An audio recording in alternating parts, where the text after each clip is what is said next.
Hello family, how are you all? So ఈ వీడియోలో మా హస్బెండ్ ఎక్కడికి వెళ్తున్నారు అనేది చెప్తాను. So don't skip the video. Actually ఈ జర్నీ అనేది మా లైఫ్లోనే చాలా టఫెస్ట్ పార్ట్ అనమాట. మా వారు తన జాబ్ పర్పస్ కోసం అని చెప్పి మెక్సికో వెళ్తున్నారు. ఈ ప్రయాణం అనేది అంత ఈజీ కాదు మాకు. బికాజ్ ఇది అందరినీ చాలా బాధ పెట్టిన ప్రయాణం అనమాట. బికాజ్ ఆ పర్సన్ అప్పటి వరకు మా అందరితో ఉన్నారు కనుక ఒక్కటేసారి మమ్మల్ని వదిలేసి అంత లాంగ్ వెళ్తున్నారు కాబట్టి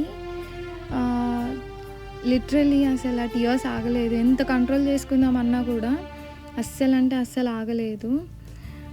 నేను ఇప్పటి వరకు మా హస్బెండ్ ఏడుపు చూడలేదు. ఇదే ఫస్ట్ టైం నేను చూడడము. మా మ్యారేజ్ అయ్యి 2.5 years అవుతుంది. అండ్ మాకు ఒక చిన్న పాప ఉంది. షీఈ్ అరౌండ్ 21 months ఓల్డ్ అనమాట. ఇదే ఫస్ట్ టైం నేను తన ఏడుపుని చూడడము. అండ్ నిజంగా అసలు చాలా అంటే చాలా బాధ కలిగించిన మ్యాటర్ అనమాట ఇది. ఎయిర్పోర్ట్కి వెళ్ళే ముందు వరకు కూడా చాలా ఏంటంటే ఎమోషనల్గా ఉన్నాము. కాకపోతే కనిపించలేదన్నమాట బయటకి. అక్కడికి వెళ్ళాక చాలాసేపు మాతో టైం స్పెండ్ చేశారు. కానీ ఒకటేసారి సరే ఇంకా టైం అయిపోయింది వెళ్తున్నాను అనే టైంకి ఇంకా ఏదో తెలియని ఫీలింగ్ అనమాట. అసలు నిజంగానే ఎక్కడికో ఇంకా రారేమో, వెళ్ళిపోతున్నారు అన్నంత బాధ అనిపించింది మాకు. కానీ సీరియస్గా కొన్ని డెసిషన్స్ తీసుకోవాలి లైఫ్లో.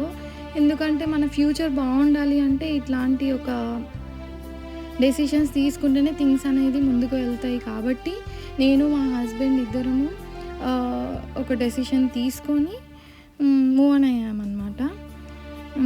సో ఇప్పుడు తను సేఫ్గా ల్యాండ్ అయ్యారు మెక్సికోకి. మళ్ళీ తర్వాత 1 year తర్వాతనే ఎప్పుడు వస్తారో తెలీదు. కానీ సీరియస్గా మా వారిని మాత్రం చాలా మిస్ అవుతున్నాను. మేము స్ట్రాంగ్గా ఉండి హ్యాపీగా ఉంటేనే ఆయన అక్కడ స్ట్రాంగ్గా ఉండి హ్యాపీగా ఉంటారు. మేమందరం ఇక్కడ ఫ్యామిలీతో ఉన్నాము. ఆయన ఒక్కడే ఉన్నాడు కాబట్టి మేము బాధపడి ఆయనను బాధ పెట్టకుండా మేము హ్యాపీగా ఉండి ఆయనను హ్యాపీగా ఉంచాలనుకుంటున్నాము. So this is all about his journey.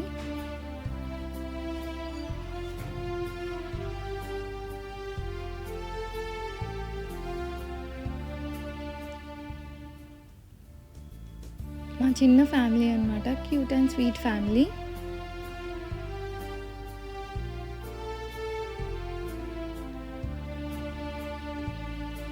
మా విషెస్ అన్నీ ఫుల్ఫిల్ అవ్వాలని please bless us.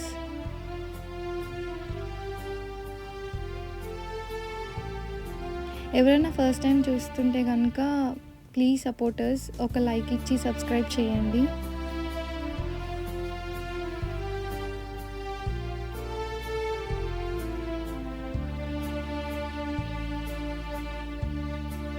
I love you, Raja, and I miss you. Stay strong. Bye, guys.